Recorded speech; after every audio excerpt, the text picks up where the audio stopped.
ស្ដីឆ្នាំថ្មីសុខសប្បាយជាទេបងប្អូនបាទសម្រាប់វីដេអូនេះពូសេងរៀងងល់តិចហើយបងប្អូនហើយតើទៅជាវិឈឺបាទនេះគឺជាវីដេអូទី1សម្រាប់ឆ្នាំថ្មីឆ្នាំ2026បាទខ្ញុំនឹងបង្ហាញបងប្អូនតើខ្ញុំមានកន្លឹះអីខ្លះដែលខ្ញុំអាចបង្កាត់ទីក្រុមនៅសល់កូនបានច្រើនហើយមុននឹងបង្កាត់តើខ្ញុំមានត្រៀមអ្វីខ្លះទៅទើបធ្វើឲ្យការចិញ្ចឹមកូនត្រីរបស់ខ្ញុំនឹងបានរលូនអញ្ចឹងតោះកុំឲ្យខាត់ពេលយូរទៅទស្សនាជាមួយខ្ញុំទាំងអស់គ្នាវីដេអូនេះគឺខ្ញុំចែករំលែកបទពិសោធន៍ផ្ទាល់ខ្លួនបាទចិញ្ចឹមលក្ខណៈនៅលើដំបូលផ្ទះអញ្ចឹងសម្រាប់បងប្អូនចិញ្ចឹមនៅលើដំបូលផ្ទះនៅក្នុងផ្ទះឬវេរ៉ង់ដា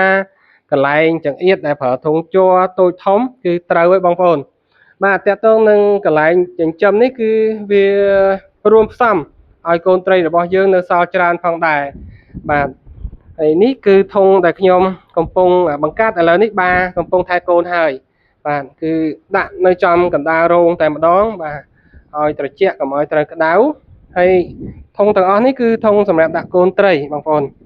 បើយើងចិញ្ចឹមដាក់ក្នុងធុងបែបនេះគឺទាមទារឲ្យបំបែកឲ្យបានច្រើនធុងបាទកូនច្រើនបំបែកច្រើនធុងបាទមួយធុងយ៉ាងច្រើន100ជាងទេបងប្អូនបាទទាំងអស់នេះគឺសុទ្ធតែកូនត្រីហើយខ្លះ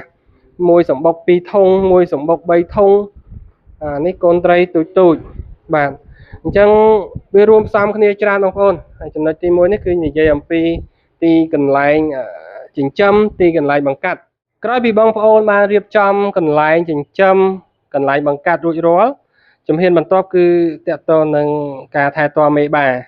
បាទហើយមេបាដែលខ្ញុំត្រៀមបង្កាត់នេះបងប្អូនខ្ញុំដាក់ក្នុងធុងពេត្រូដាក់ក្នុងកដុងដាក់ក្នុងធុងតូចធុងធំអីចឹងណាបងប្អូនអ្វីដែលសំខាន់គឺយើងថែទាំពួកវាឲ្យមានសុខភាពល្អបាទបើមេឲ្យវាឡើងពងល្អអញ្ចឹងបងប្អូនឲ្យឈ្មោលអួតឆាលអីចឹងទៅបាទហើយនេះដោយសារតែធុងនេះរៀងល្ងឹតបាទនេះ2ធុងនេះគឺត្រៀមសម្រាប់ដាក់បង្កាត់បាទអត់បានបង្ហាញទេបងប្អូនចាប់ក្បងដៃទៅតែមិនស្រួលហ្នឹង Facebook អីគាត់ចាប់ខ្ញុំទៀតថាធ្វើបាបសត្វចំណុចមួយទៀតដែលសំខាន់បំផុតនោះគឺចំណីបាទបងប្អូនបាទកូនត្រីដែលទៅនឹងចេះហែលចាប់ដើមស៊ីចំណីដំបូងហ្នឹងគឺវាត្រូវការចំណីរស់បងប្អូនហើយចៃក្រហមនេះគឺល្អបំផុតហើយសម្រាប់កូនត្រីបាទតាំងពីស៊ីថ្ងៃដំបូងរហូតដល់ធំបាទចៃក្រហមនេះគឺចាំបាច់តែម្ដងបងប្អូនអញ្ចឹងមុននឹងចាប់ដើមដាក់បង្កាត់បងប្អូនគួរតែស្វែងរកបាទប្រភពដែលបងប្អូនអាចរកចៃក្រហមនឹងបានដូចជាហាងតែក្រឹមតែគាត់មានលក់ជាប្រចាំឬក៏លូបន្លាយដែលបងប្អូនអាចទៅដួសតែផ្ទាល់បានឬក៏បងប្អូនអាចសាកល្បងចិញ្ចឹមពួកវាដោយប្រើទឹកបៃតងដោយប្រើទឹកក្រហមឬក៏ដោយមធ្យោបាយផ្សេងដែលអាចចិញ្ចឹមពួកវាបានបាទពួកកូនត្រីដែលនៅទូចហ្នឹងគឺចាំបាច់គឺត្រូវការចំណីរស់បាទពួកចៃក្រហមនឹងឯងបងប្អូនសម្រាប់ខ្ញុំគឺនេះបងប្អូនកូរទឹកបៃតងសម្រាប់ចិញ្ចឹមប៉ុន្តែកន្លែងយើងចង្អៀតអញ្ចឹងបានតិចធុងបាទធុងទូចហើយបានផលតិចដែរហើយការបង្កាត់ក៏បង្កាត់តិចតាមនឹងដែរអញ្ចឹងណាបងប្អូនបាទលៃលកតាមលទ្ធភាពបងប្អូនហើយចំណុចដែលត្រូវត្រៀមមុននឹងបង្កាត់ទីក្រុមហើយនៅសល់ផលច្រើន